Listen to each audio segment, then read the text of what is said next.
What is up, traders? Shane here with Futures IO, coming to you live from beautiful Lake Salamone in Indiana and streaming our 425th webinar event live across the globe. Pleased to have you here with us today.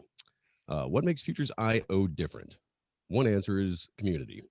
The people here are real traders. They come across from across the world in all walks of life. They range from complete beginners all the way up to seasoned professionals and everything in between. No matter where you're at in your trading journey, you're going to find somebody that can help you or someone that you can help.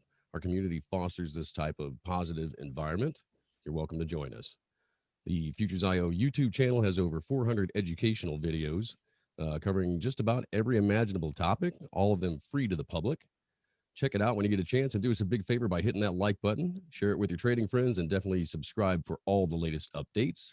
On social media, you can follow us on Facebook, and we are active on Twitter at FuturesIO. Today, hey, we've got another event with our friends over at Bookmap. Bruce Pringle is the leader of their education department, and he's been trading for over 10 years. Also joining us today is a special guest presenter, Brent Kochuba of SpotGamma.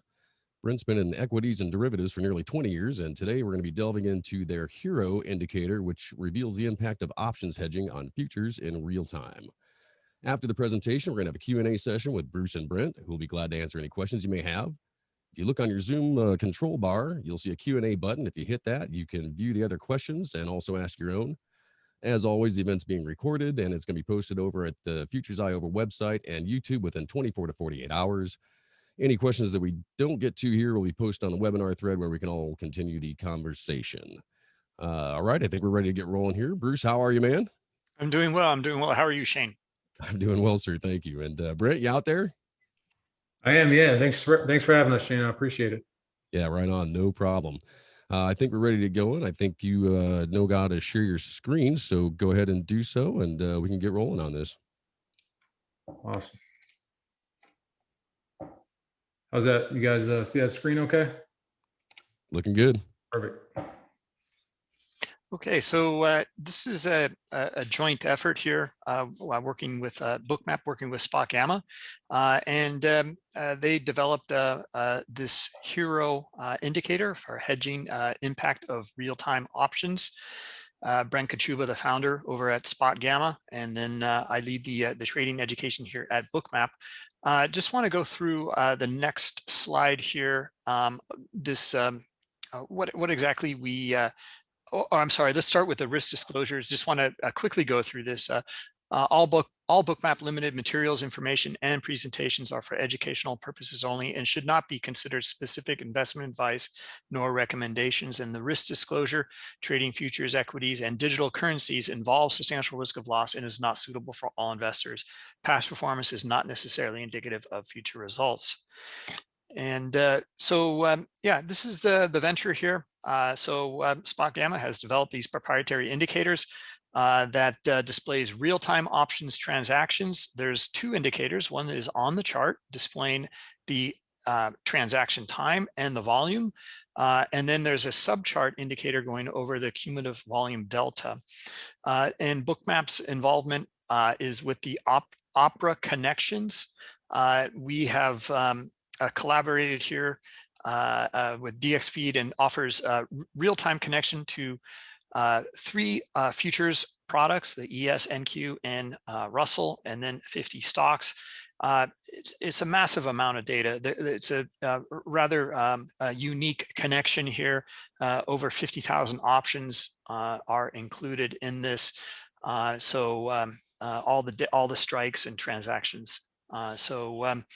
Let's see, that's I think just the introduction here into Brent, and I think we just let Brent take it away from here. Let's see, next slide, Brent. Yeah, that's it. And please put your questions in. I'll be helping Brent here answer them as he's presenting. Yeah, thanks, Bruce. And thanks everybody for taking the time out today. I know it was an unbelievably volatile day in the market, well, really the last few days. And we think options was a major driver of that volatility, both obviously yesterday and today. So just a little bit about SpotGamma for those of you who aren't familiar with us. We produce options research, and that research we believe shows why the hedging flows tied to those options trades are so impactful, not only the trades, but also the positions. Some of you may know us from our levels. If you use Bookmap, for instance, in the cloud notes, you can populate our SpotGamma levels. Some of you may have seen this, on various charts that have been posted around. And basically what we're doing is we're figuring out where market makers may have the impetus to hedge and where those hedging flows may control the price action in both futures, but also stocks. So our subscription service, we produce a daily note. We send that out twice a day, one pre-open and then after the close. Obviously the levels, as I just mentioned, and we also have a single stock product, which allows you to analyze all of the individual options position in over 300 different stocks. So this is something we've been doing for a while. I personally have been modeling options in the S&P 500 for about 5 years. And so I've seen firsthand the impact that options flows can have on the market. And what's so fascinating about what we've seen and what we've uncovered is that these option flows are some of the biggest flows in the market. If you think about a large hedge fund or a large pension fund that has a big order, they may control the market for a certain amount of time, right? But eventually their order is filled and they're complete for the day or for the week or for the month or for whatever it may be. But what's unique about the options flows in particular is that the market makers have, in a way, unlimited capital, right? They need to control the risk of their options position, and they're also required to make markets all day long. So they're constantly trading all day long, constantly adjusting their position all day long. And obviously, as the market moves up and down, they're going to reload and change their hedges around with that. So they're basically never done trading. So based on that, we have been seeking for a long time to produce a tool that could measure the impact of the trades that were taking place throughout the day. Our current analysis shows the positioning that is seen at the close of trading every day, but obviously there's a lot of intraday flows. And some of those intraday flows are trades that come in and out of the market. They don't necessarily open or close a position that would show up in an overnight setting. But the issue with trying to measure the intraday flows is that the data pipe is massive. The US Oprah feed that Bruce mentioned before is the largest market data feed of any feed, I believe, in existence. And so it takes a tremendous amount of computing power to process that information. And we've built a black box that resides inside of the Bookmap infrastructure that monitors this options trading flow in real time and assesses the trade impact or the hedge impact of those flows. So I just want to touch very briefly on the basics of delta hedging. Some of you may already be familiar with this, but this is sort of a core to what we try to show here with this new HIRO indicator. So basically, the way that we look at the flow is every single time a trade takes place, we assess whether somebody bought or sold an option. And based on that, we represent how the dealer needs to hedge. So for example, if a trader buys a call, that means that the market maker or the options dealer that sold that call is essentially short that position, right? They're short a call. And to hedge themselves, to protect themselves from the directional risk of that option, they need to buy some shares of stock. Now, hedging is dynamic, meaning that they constantly need to adjust these trades.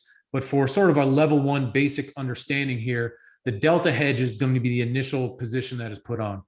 So if a trader or group of traders comes in and say buys 1,000 or 10,000 call options using like an algorithmic sweep tool, the market makers are suddenly left in a position where they have a possibly substantial directional risk, right? They're essentially short calls. In other words, they're short the market, and they don't want to be short the market. They don't want to take directional risk. So they will buy some stock to hedge that position out. And it is that hedge position that we're seeking to detect. And we believe those hedges show up continuously in the market. And if you can spot those, then that gives you a distinct advantage as a trader. Now, to our knowledge, nobody else has ever created a tool like this. There are some services out there which will show you the large prints on the day, but we're not concerned about the size of the number of contracts that trade. We're concerned about the hedge requirement. And that is a real distinction. It's the hedge requirement that matters, not the number of contracts, right? We want to know how impactful that will be. Do options market makers need to hedge this trade? It doesn't matter if it's a 1,000 contracts of a 1 cent stock or one contract of a $10,000, premium share. we're trying to assess the hedging impact, and that is what's key here. Hey, so there are Brent. two ways in which we believe market makers hedge. One, as I mentioned, is if a big trade comes in, which is oftentimes in single stock. You'll see this in particular. A large trade comes in, be it a sweep, or even sometimes around news events, you'll see large trades flow into the market. Over this last quarter, we've seen the power of options around GameStop and AMC and a lot of these meme stocks, right? Where retail had such a big impact, and they are electronically sweeping the market. When they electronically sweep the market makers have to react to those flows as they build up to be enough pressure, right? And those need to be hedged immediately. You can't have a trade take place at, say, noon and not address that risk until the end of the day. So that's the first way that we find this HIRO data and information to be impactful and helpful. The second is that hedges need to be rebalanced through the day. So those of you who follow me know we talk mostly about gamma, and gamma is the hedge adjustment that is required throughout the trading day. And so as flows build up, right, not just existing positions, but also new positions, the market makers need to adjust to that new flow, and they need to adjust their risk and adjust their book. Now, our belief is that generally the market open and market close are the two times when we know market makers have to adjust their risk and will do a lot of and have to complete a lot of hedges. But obviously, as you can see, these flows build up throughout the day. They can have an impact on the stock or the underlying. And then lastly, what we believe is that these options flows reveal a sentiment to the market, right? Just as you would look at an AAII investor sentiment or, our hedge funds record short or long or something like that. If you can see that traders are buying puts or selling calls all day long, i.e. bearish options flows, that's giving us a piece of sentiment, right? That's leading us to understand how traders are positioned in a name, particularly if it's overwhelmingly, bullish or bearish. And we're going to show you in detail exactly how you can identify all three of these segments or situations. So let's talk about, Bruce touched on it briefly. I just want to give people again that overview of that infrastructure. So Bookmap, in cooperation with SpotGamma, Bookmap processes this massive data feed, and that flow comes into this proprietary black box that SpotGamma has designed. And then that signal is then portrayed in your charts. And that is for, right now, it's for the ES futures, NASDAQ futures, Russell futures, and then we have 50 different stocks that we're currently analyzing and showing. And as we add more servers and build this up, you're going to eventually have access to every stock that we have available, which is over 3,000 names. This is a massive amount of data to process. And so we are scaling it into it as appropriate. And as I said before, we've never seen a system like this that can show these options trades and the hedging impact in real time on a chart. Again, it takes a massive amount of technological know-how and processing power, and we think that's really one of the unique facets of this offering. So let's talk about what the HIRO indicator actually is and discuss and show some of the opportunities we think it presents. What we're looking at here is a trade in the ES futures.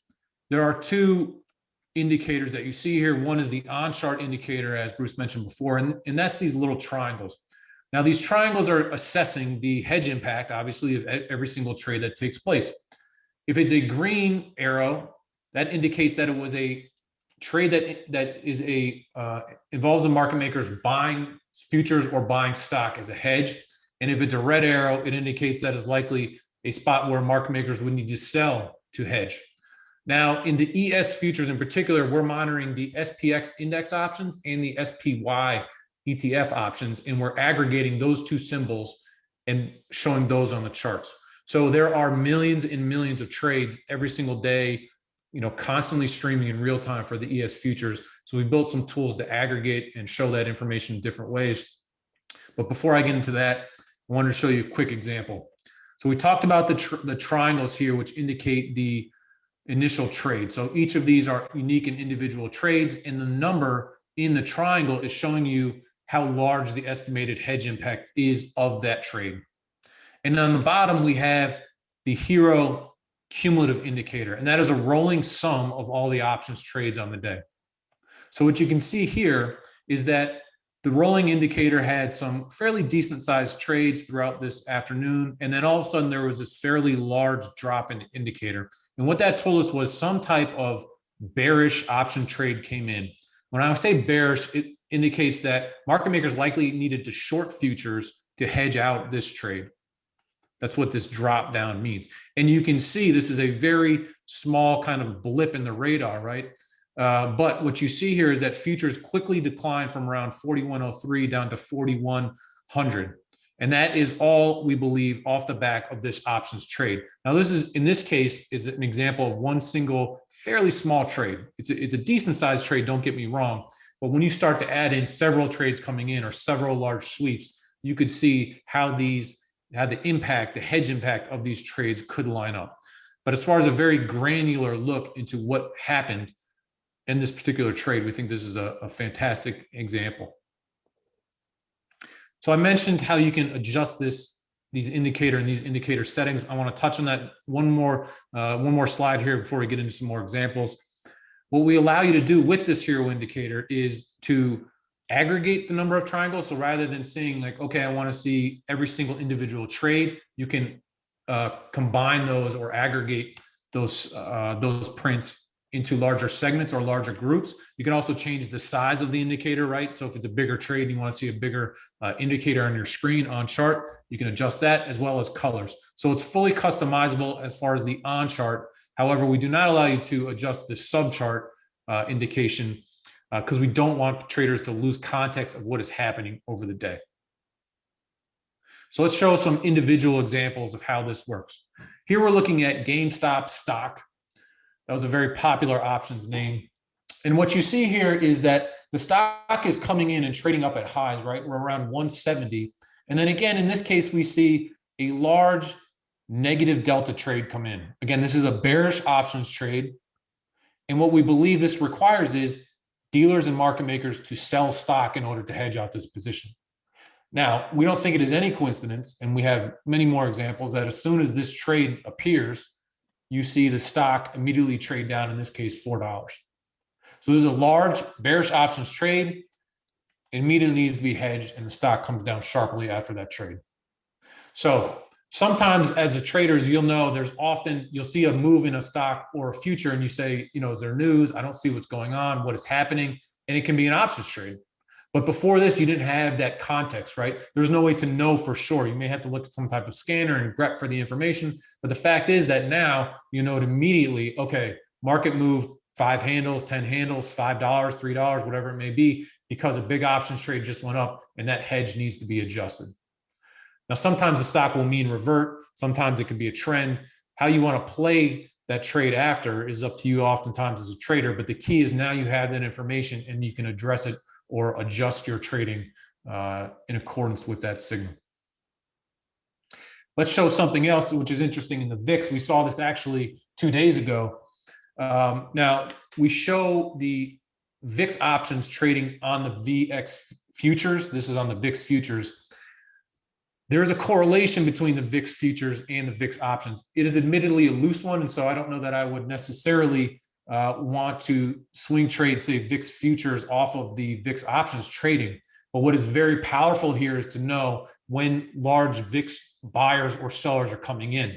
And I don't know of a better way to do that than with this HIRO indicator. What you can see here, and you can see that this is on May 10th, is that large spread trades came in, and these were bullish VIX options spread trades came into the market around 11 a.m. in the VIX.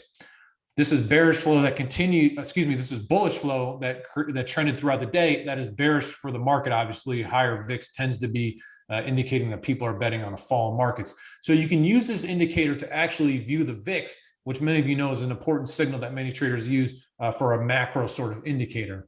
And so this gives a great depiction of these large trades, right? And again, it's not simply number of contracts that traded, it is the hedge impact, how much meat, so to speak, is on that options bone, if you want to look at it that way. It's an impactful trade. It requires delta hedges. This is real money that got put up to put up this trade. This is a slide that Bruce was kind enough to provide for us, which shows some of the impact of the or shows the correlation of the iceberg indicator. And Bruce, I don't know if you want to give a quick overview of what you saw on this slide, but that might be helpful. Yeah, this was just like about an hour ago or so, and there's just a massive options transaction there, as Brent is pointing out at in those first two arrows on the left, Right. that you see like over 4,000 options transacted. And just note on the chart like that point, and look at the kind of relationship between the consolidation periods above it and below it.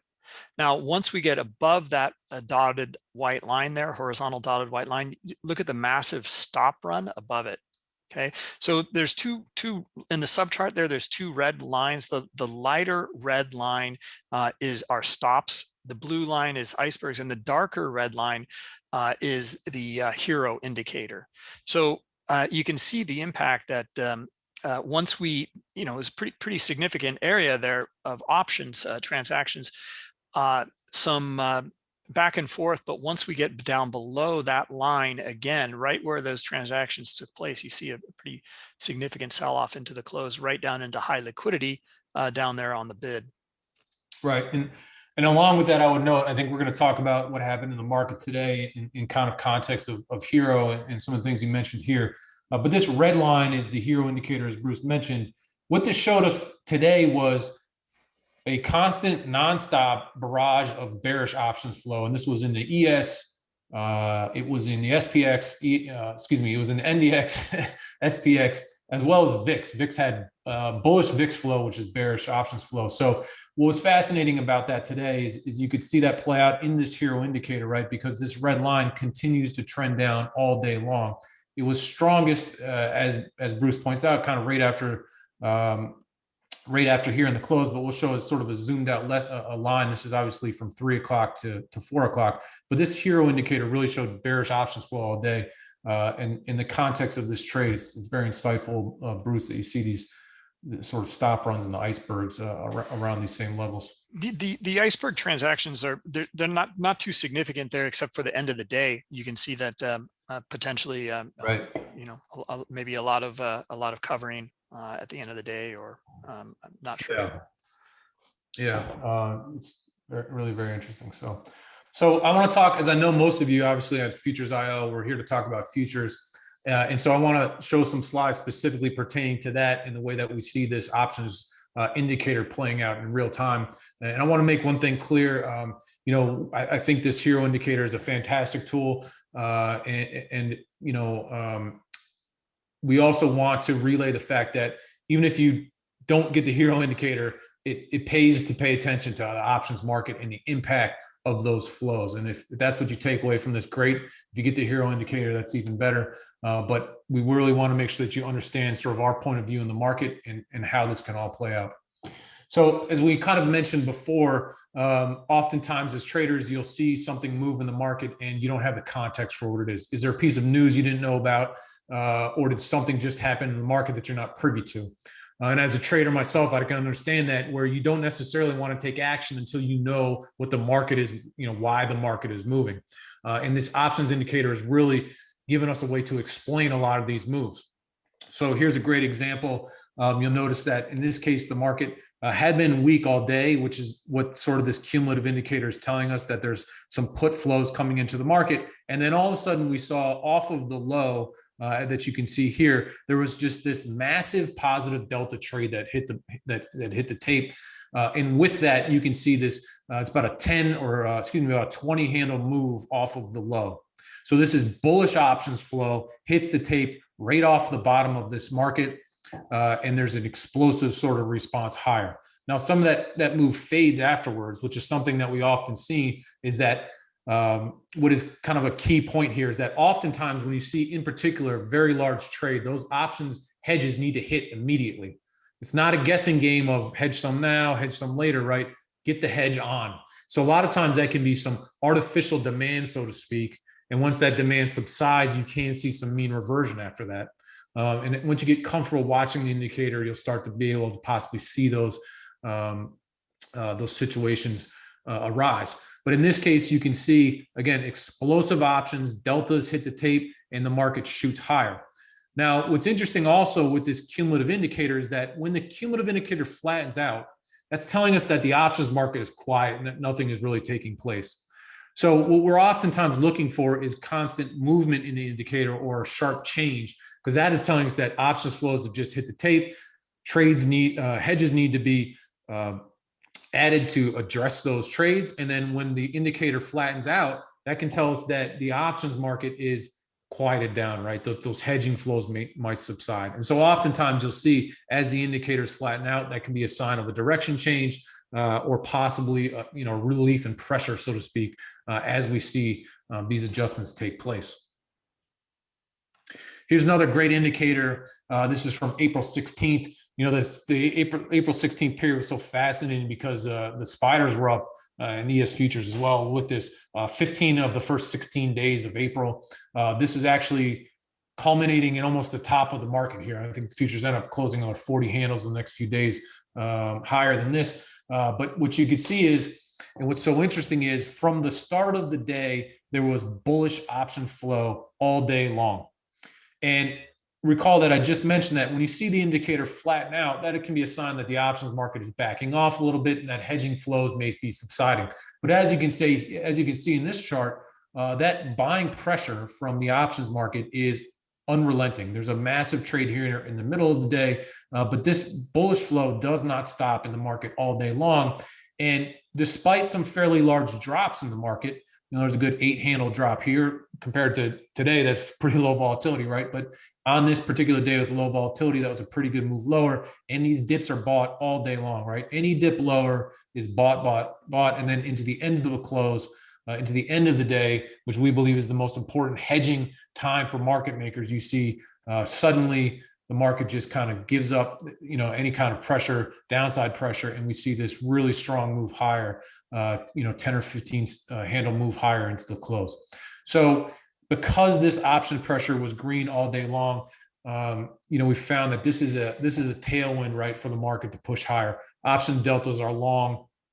Hedging flows, we believe, therefore, are pushing the market higher. And you can adjust whatever your trading strategy is. You may be able to take this information and adjust the way that you're viewing the market accordingly. On the flip side of that, we've seen bearish flows as indications of weak markets. This is just from the 10th the other day. Now we've plotted out here these levels that we put out every day to cloud notes, and that's what you see here in purple and white. And we've seen some corresponding sort of moves in our levels and the options flow on the day. But what we really wanted to show here was, again, we see weak options market, the options market, with a weak bearish, tilt to it, right? But that accelerates here around 2 o'clock. There was some news that came out on this day.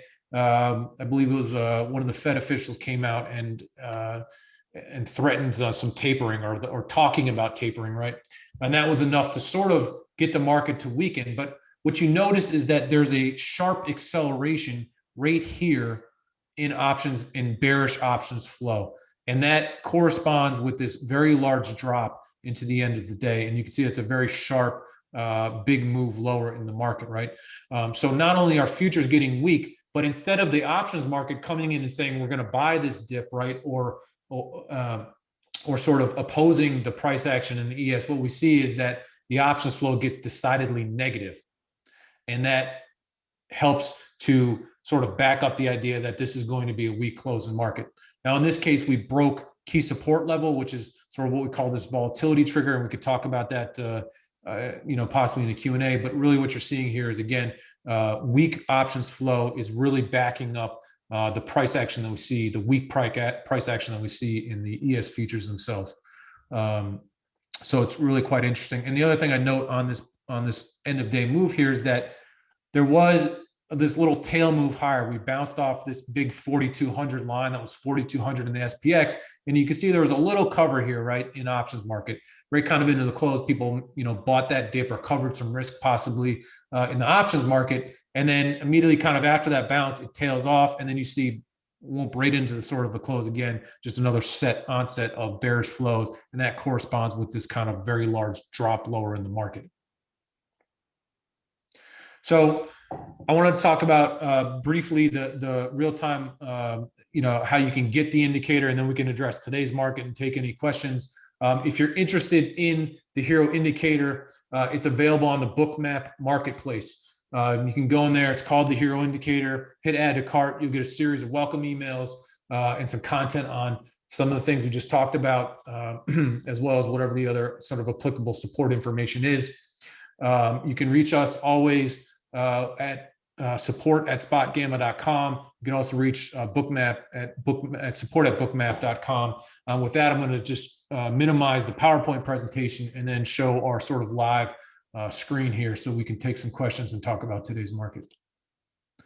Bruce, do you want to take some questions now and then talk about today's market, or should we just move into what we saw today? Yeah, move into what you saw today and some good stuff there, and what you're thinking about. Yeah, would love to. So I'm going to step back from the HIRO Indicator just slightly. I'd like to give some context to what we thought caused sort of the market volatility yesterday and into today. We've seen the options market start to decay over the last several days, and that, when I say decay, that means from having sort of a call heavy tilt to it to being more controlled by put options. And when the market is more controlled by put options, it's very sensitive to implied volatility. You could just use the VIX as an example. So once the VIX starts to spike and the market gets weak, put options gain in value. And if traders are buying put options, then market makers are short put options. So if you're making money because your put options are increasing in value, then market makers are losing money because their puts are losing money for them, right? Those put options are gaining in value, so market makers are getting hurt. So to hedge themselves, they need to short stock, and as the market goes lower, they need to short more stock or more futures.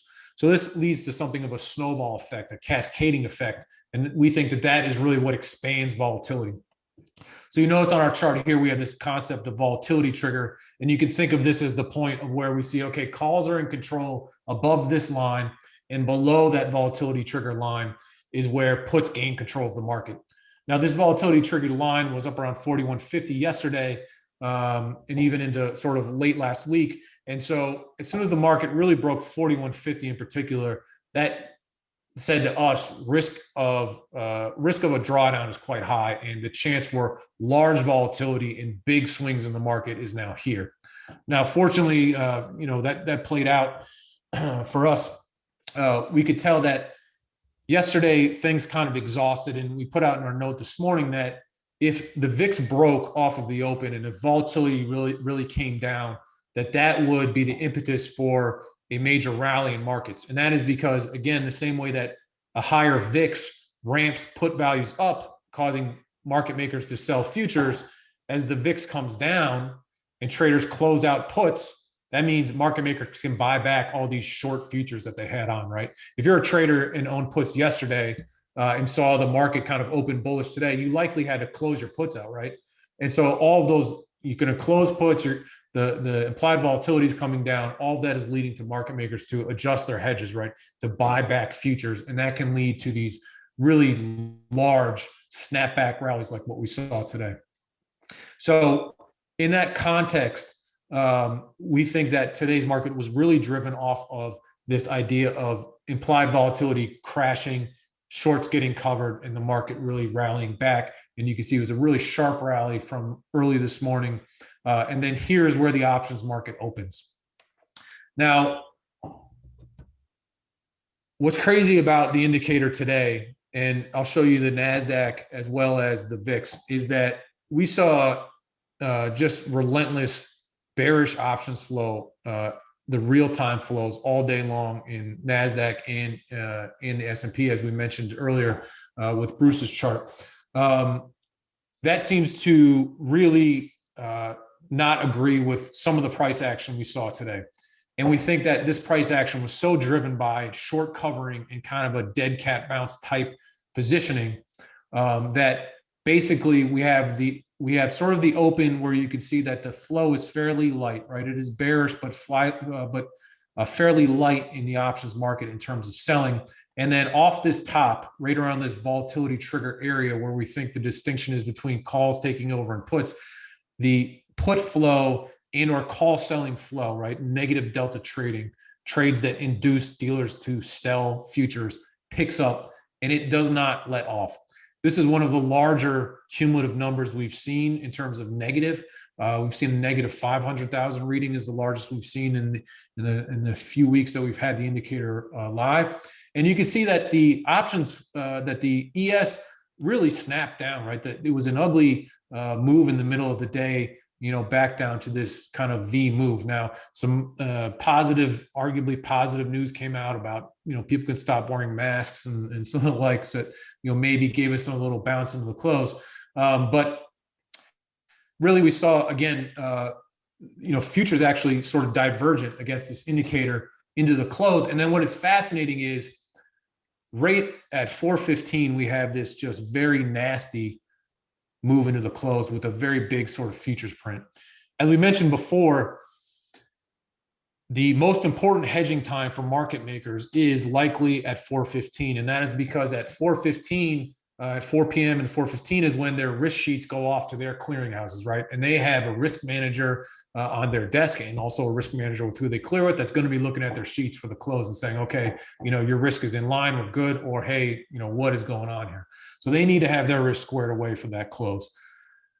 And you see this just massive sell-off in futures. So we have this giant pressure all day long in the options market, and then just this really major sell-off into the close of trading from 41.25, all the way down to 4,100. And if we flip over to the NASDAQ, as we showed before, the flow was majorly bearish in the NASDAQ as well, with almost 100 handle drop here. We went from 13,175 down to 13,75. And it was the same thing, just bearish pressure all day long. And then along with that, if we take a look at the VIX, the VIX was fairly flat today after sort of the initial selling, after the open. Obviously, the VIX coming down from the 28 highs is that implied volatility, initial implied volatility crush is something that we think helped fuel the market higher, right? But it was fairly flat after around 10 o'clock really. But this is indicating that it's bullish VIX trades, which is market bearish again into the close. So this is the most volatile we've seen the market since we've had the indicator live, and it is giving us a very strong sort of bearish tilt to today's market. Along with that, I wanted to show just one example of a real-time trade that we saw in Boeing that was kind of interesting. Oh, I'm gonna have to rewind this and play back. My indicator unfortunately moved off. So I'm gonna pause it. I'm gonna pause it there and take some questions. It looks like we've kind of built up a healthy amount of questions. Happy to answer anything on today's market and what we saw in general. We'll obviously delve into the HIRO indicator. Hey, Ryan, on that, that's very interesting stuff, way over my head, but there are a number of questions here. Is there any way to understand whether the current flow is average, high, or low? Yeah, so that's a very good question. And Shane, let me just distill this down. I want to make sure that this didn't go over anybody's head. All we're trying to display here, right, is we're under this belief that options market makers and the way they hedge has a major impact on the market. And we think that the primary way they hedge is by buying or selling stock or buying or selling futures.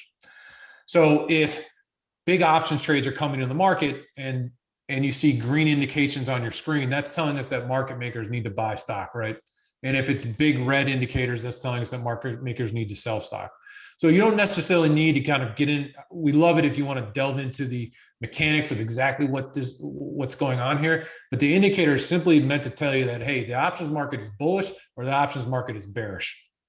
And, on the face of it, if you understand that, then I think you can, make use of the indicator here. Now, addressing the question specifically, we're in the process of gathering all this data. This is something that we've had live for about 6 weeks in beta, and we've never had access to this kind of information before. So we are working on systems that are collecting and aggregating this information. And as we do that, we're going to be producing statistics that show over various time intervals, right, and over different sizes of the indicator, how impactful this is. So we're going to get to a place where we can say, hey, look, if you see the HIRO indicator at negative 500,000, odds are X, Y, and Z happens, right? So that is what the goal is here. We're not there yet, but we're headed in that direction. Cool. Does the HIRO indicator distinguish between option trades to open versus close? It does not. That's an excellent question, and that is why we believe our end of day analysis that looks at open interest is going to would reflect whether positions are being opened and closed, right?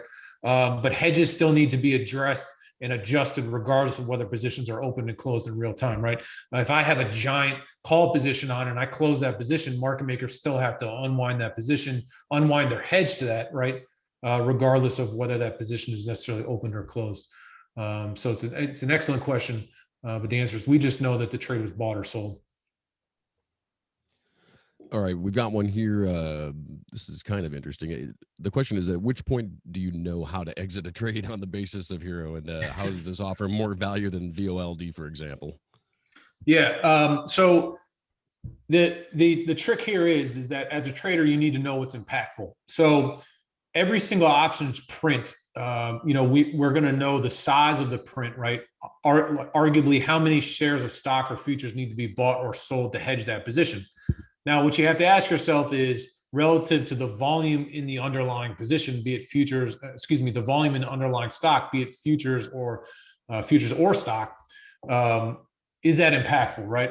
Now, liquidity in futures and stocks is something that changes all day long. Some of you know there are times when liquidity is plentiful, maybe around the open, but you know that at 2 a.m. or 1:30 a.m. in the overnight, liquidity in futures is different. And so you need to be able, as a trader, kind of address that impact. The other thing is oftentimes you're going to see an option print take place and the market is going to react to that, right? And then what you're going to see is you're going to see the indicator level out. And when the indicator levels out, that's telling you that the options market is done trading, right? That series of trades is over. And that can indicate that whatever the pressure was that's moving, or whatever the impact, the reverberation of those trades is likely to fizzle out or fade out. So that can mean, okay, now mean reversion may be the trade because the indicator, the cumulative indicator, has flattened out. And now I know that the options trades have subsided or stopped for now. So that may be your signal to make a move. Sure, seems like there's some context involved there for sure. Absolutely. With anything, you need context, and after you watch it play out for a while, you gain that context. And that's true of iceberg indicators or kind of anything else you'd watch. Yeah, it's not an on-off switch. Hey, so then another question here. Why only SPX and SPY options? Are there not enough volume in ES options to warrant the processing? Yeah, so the two things. One, the ES options is a smaller market for sure. And it is a different data feed than offered by the Oprah.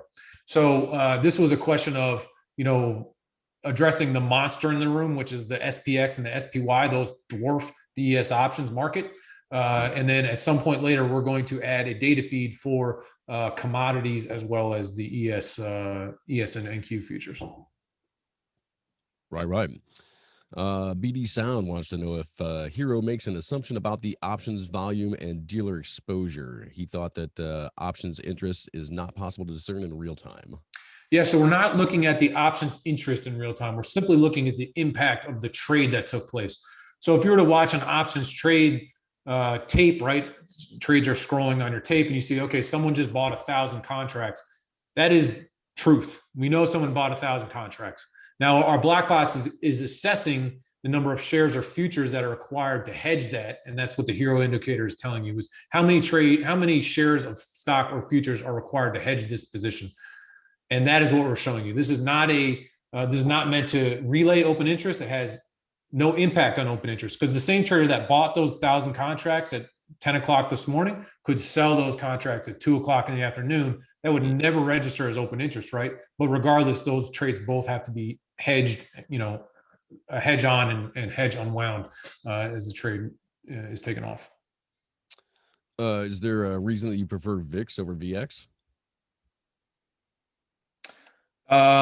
So it kind of ties in the same thing. The VIX options are available on the Oprah data feed. The VIX data feed itself is on the CFE, which is a completely different data feed than we have. Gotcha. Speaking of data, are historical HIRO data available? Not as of yet. As I mentioned before, we are working tirelessly to get this data available. and run a lot of different analysis on this to provide a macro context with the HIRO indicator. Okay, and then Hedge Fair would like to know if the HIRO indicator is just only used for visualization, or can the values be used in a strategy? I think I understand what you're asking here, and what you'll come to learn with using the indicator is that you can look at the aggregation or the size of the prints and start to assess whether or not these are impactful, right? So if you just start to zoom in here, like on your screen, you can see that the value here, the values on the indicators themselves will start to change. So here we have some smaller trades of maybe only 4,000, 3,000. That's the estimated hedge impact. But as we get closer to the end of the day, these trades can grow in size and therefore grow in impact. So again, as you watch the indicator, you get used to sort of what is a more impactful trade, and that indicator size will help to put you in that context. I'm not sure if it's at some point we'll have an API available, maybe that'll allow you to sort of read the indicator in real time. But right now, these are on chart indicators. Gotcha. How about open interest? How do you parse that? Yeah, open interest is something that we monitor. Open interest comes out from the exchanges officially every night at midnight. And so we have an algorithm that assesses that open interest, makes some adjustments to it as we see fit, and then that sends out our sort of nightly report. So open interest is something that is entirely separate from this HIRO indicator. Cool. Let's see here. Does hedging for stocks happen dynamically or at 415 like ES risk alignment? I think it's a combination of both. I just took the on-screen aggregator off. And so I wanted to give everyone a context for how many trades take place on a daily basis. Each one of these triangles is an options trade in the SPX and or spiders. So you can see the amount of trades taking place, the amount of processing that's kind of required for this. So you can see how it can get somewhat overwhelming. If you're watching an individual stock, there may only be one or two major prints throughout the day. So, you can see the value of aggregating these flows and sort of looking for big trades, because if a guy trades a one lot contract, a retail trader, it's going to show up on the screen the same way that a hedge fund that traded 10,000 will show up, right? So that's what, some of understanding the context and why we're looking at the hedge impact rather than just the trades themselves, and also the open interest.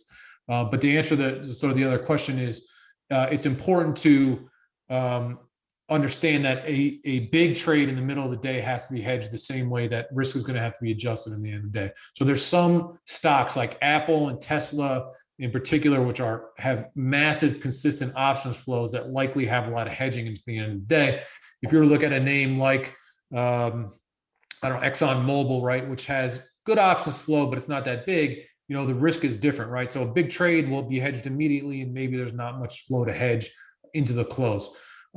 Certain names get hot in terms of the options flows, meaning there'll be a focus name because retail starts to pay attention to it, and that may make it a very popular name. For instance, for most of the year, GameStop was a top 10 name in terms of options flows and amount of trading, right? And so every day, there'd be a lot of focus, a lot of hedging required because there's so much trading going on in GameStop. But now it's only a top 100 name, I think. So, the hedging required for that on an ongoing gamma basis is much less, right? Because there's just a lot less activity.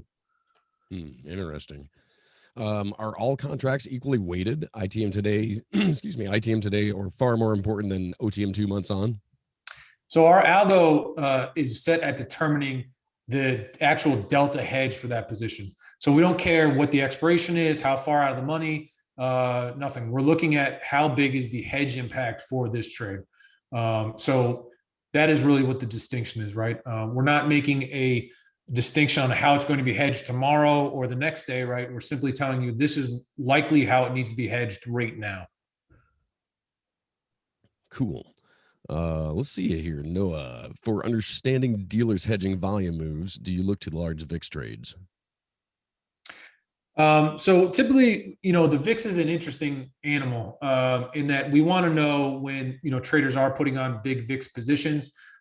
Because it is a derivative of the S&P 500, we tend to look at it as like a secondary indicator instead of a primary indicator.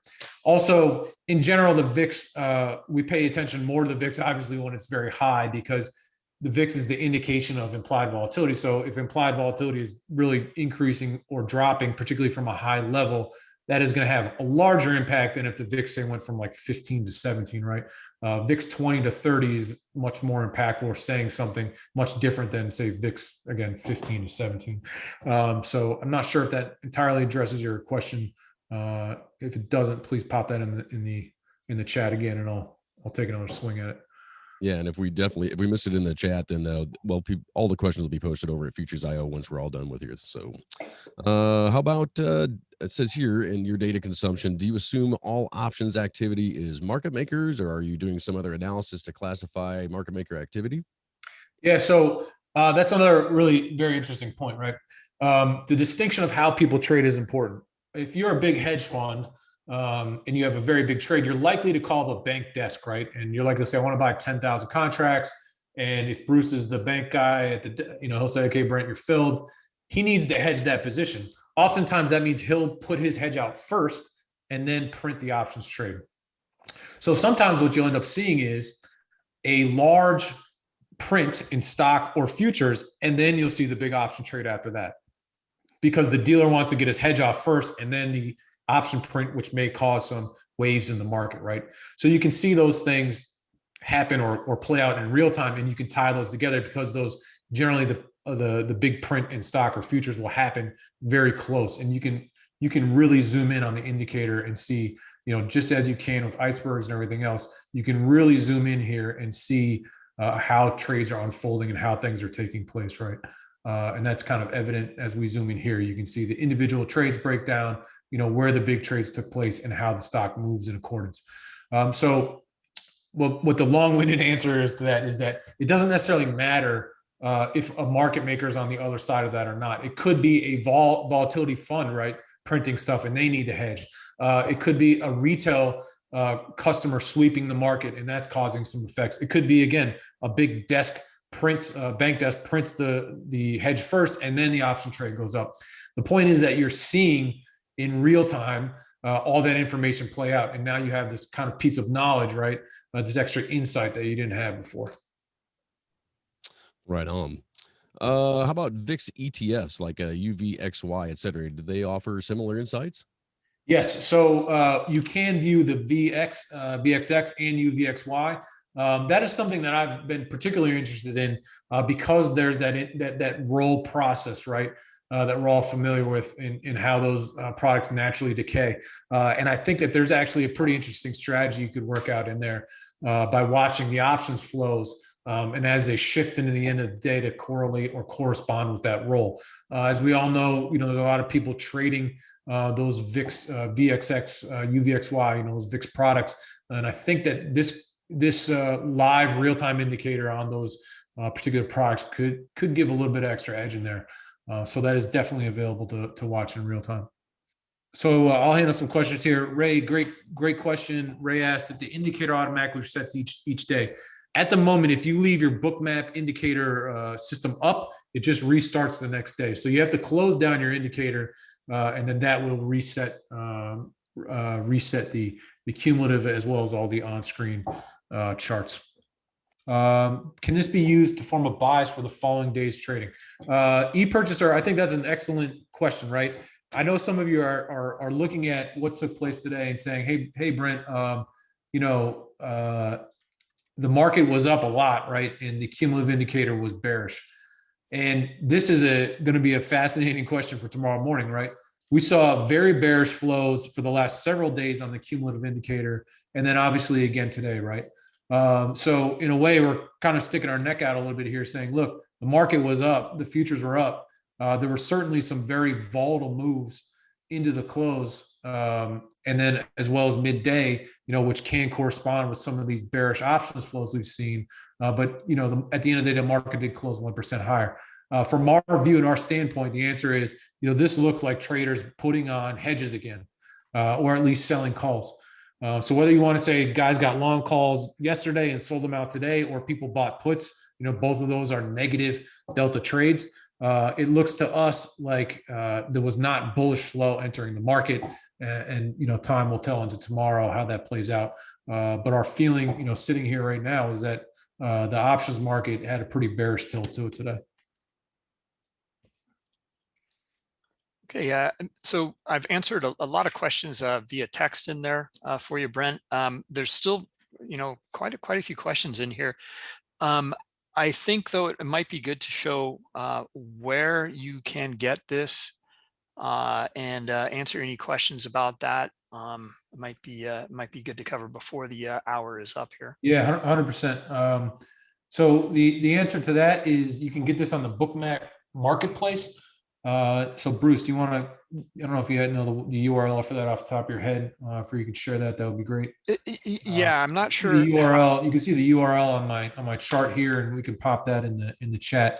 But you can come over here. It's a month-to-month subscription.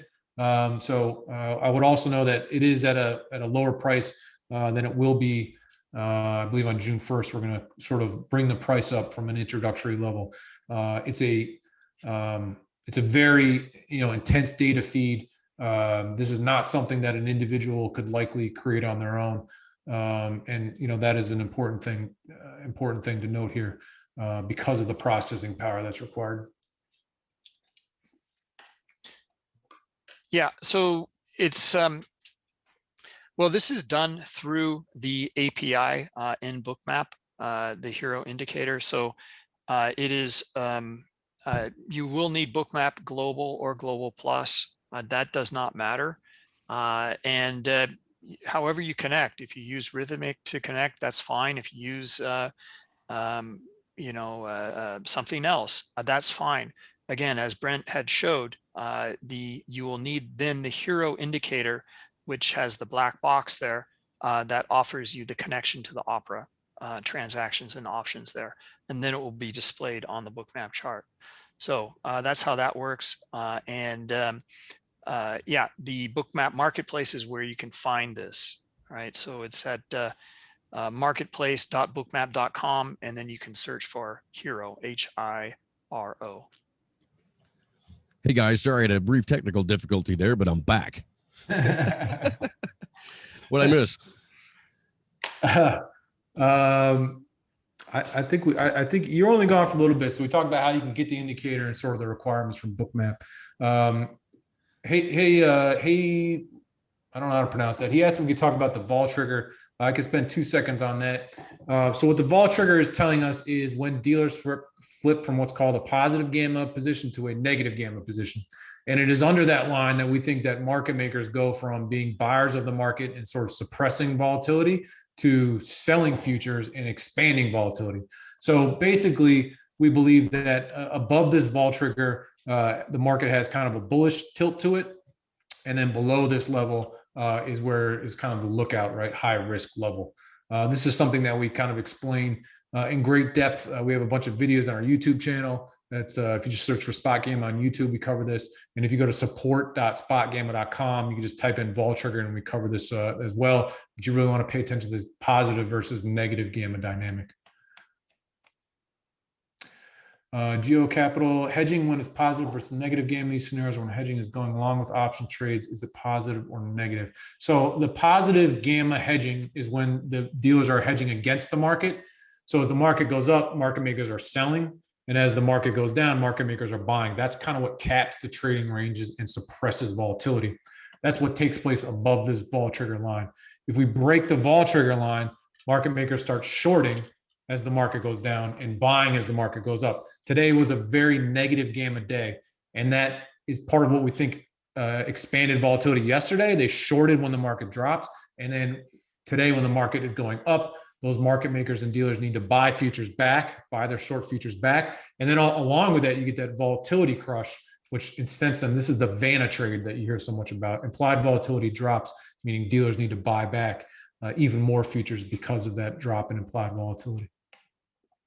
FX Bird today, the market makers hedge automatically, algorithmically. The answer to that is yes. All the market makers have a different theory of how to trade. They try to minimize hedging because that invokes transaction costs. But when a trade is big enough, it doesn't matter. They need to hedge. And if relentless trades keep coming in, they need to hedge. And then obviously, as mentioned, we think there's 2 times the open and the close, which are also oftentimes popular or common hedging times for the market makers. If you guys have anything left to say, I'd say go ahead and do it. But otherwise, I think we're about ready to wrap her up. Yeah, I just want to thank everyone for their time. We really appreciate all the questions. If you have any more questions, we are available at info@spotgamma.com. I'm at SpotGamma on Twitter. So happy to answer any questions or have any longer sort of discussions around the indicator. And again, I know it's a very volatile day, so I appreciate everyone taking the time to spend it with us here. Outstanding. All right, guys, that is going to be a wrap. I want to say thanks again to Bruce Pringle of Bookmap and Brent Kochuba of SpotGamma. I was really appreciate you guys sharing your time and your expertise with us today. Thanks so much for having us, Shane. Much appreciated. Thank you, Shane. Right on. All right, folks, that about wraps it up. Don't forget to visit our YouTube channel for more quality trading videos. And while you're there, please like it, share it, and subscribe. Again, I thank you for joining us, and trade well.